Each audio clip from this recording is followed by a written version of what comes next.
আজি আমাৰ গৃহিণীসকলৰ কাৰণে পাকঘৰৰ কেইটামান সহজ টিপছ লৈ আহিছোঁ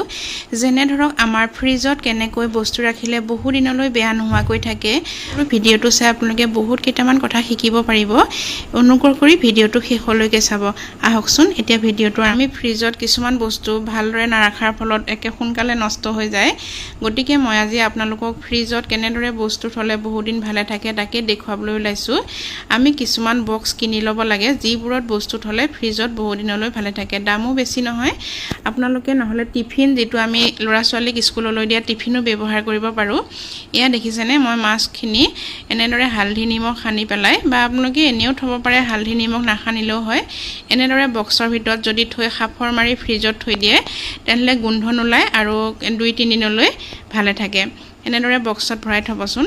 আৰু যেতিয়া আমি মগুৰমাহ মটৰ বুট এনেদৰে তিয়াই ৰাখো একেলগে থলে অসুবিধা হয় গতিকে এনেকুৱা প্লেট কিনিবলৈ পায় এনেকে ভাগে ভাগে আপোনালোকে ৰাখি ফ্ৰিজত থব পাৰে আৰু নেমু বিলাহী এইবোৰ বস্তু আমি এনেদৰে বক্সত ভৰাই থলে বহু দিন ভালে থাকে এনেকুৱা কিছুমান বক্স কিনিবলৈ পায় তাৰ ভিতৰত আপোনালোকে বিলাহী নেমু এনেদৰে ভৰাই ৰাখিলে একে শুকাই নাযায় আৰু বহু দিনলৈ ভালে থাকে আমি যিবোৰ শাক ফ্ৰিজত থওঁ সোনকালে শুকাই যোৱা দেখা যায় গতিকে তাৰ কাৰণেও আমি বাকচ ব্যৱহাৰ কৰিব পাৰো এনেদৰে বক্স কিনিবলৈ পাই আপোনালোকে বজাৰত পাব দামো বেছি নহয় তাৰ পৰা শাকখিনি ধুনীয়াকৈ ধুই পানীটো যাবলৈ দিব আৰু তাৰ পাছত এনেদৰে বাকচ এটাত ভৰাই ফ্ৰিজত থৈ দিব দেখিব বহু দিনলৈ ভালে থাকে এয়া দেখিছেনে মই ফ্ৰিজত কেনেকৈ থৈছো সৰু সৰু কিছুমান বক্সত নেমু বিলাহী শাক মাছ এই সকলোবোৰ ভৰাই এনেদৰে ফ্ৰিজত ভাগে ভাগে থৈছো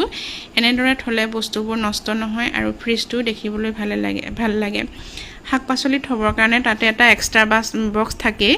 গতিকে যিখিনি বস্তু আমি এনে থব লগা হয় সেইখিনি বস্তু আমি এনেদৰে ৰাখিলে বহু দিন নষ্ট নোহোৱাকৈ থাকে এয়া আপোনালোকে দেখিছে মই কিছুমান সৰু সৰু বাকচ এবোৰ আমি বজাৰৰ পৰা কিনি আনিছো আৰু আপোনালোকৰ ঘৰতো নিশ্চয় থাকেই স্কুললৈ দিয়া যিবোৰ টিফিন পুৰণি হৈ যায় সেই টিফিনবোৰতো আমি এনেদৰে বস্তুবোৰ ভৰাই ফ্ৰিজত জলকীয়া বিলাহী নেমু আৰু যিকোনো বস্তু আপোনালোকৰ বজাৰৰ পৰা আনা সৰু সৰু এনেকৈ আনি পেলাই বাকচত ভৰাই থব তেলে বহুত দিনলৈ ভালে থাকে আৰু ফ্ৰিজটো দেখিবলৈ ধুনীয়া লাগে লগতে আৰু এটা কথা কম আপোনালোকে ফ্ৰিজত যেতিয়া ওপৰত এখন ঢাকনি পায় ফ্ৰিজৰ কভাৰ বুলি যেটো কোৱা হয় হেতু আমি ওপৰত পাৰি থলে বহু বস্তু তাৰ পকেটত থবলৈ সুবিধা হয় যেনেকে কলগেট আৰু সৰু খুৰা জিবাৰবোৰ থবলৈ এনেকে সুবিধা হয় ভৰাই থলে বিচাৰিবলৈ সুবিধা হয় গতিকে আপোনালোকে ফ্ৰিজৰ ওপৰত এনেদৰে এটা কভাৰ আনি পাৰি তাৰ বিভিন্ন বস্তু পকেটত ৰাখিব পাৰে টিপছবোৰ কেনেকুৱা লাগিল জনাবচোন আৰু কিছুমান নতুন টিপছ লৈ আপোনালোকৰ মাজলৈ আকৌ আহিম আজিলৈ ইমানতে সামৰিলো ধন্যবাদ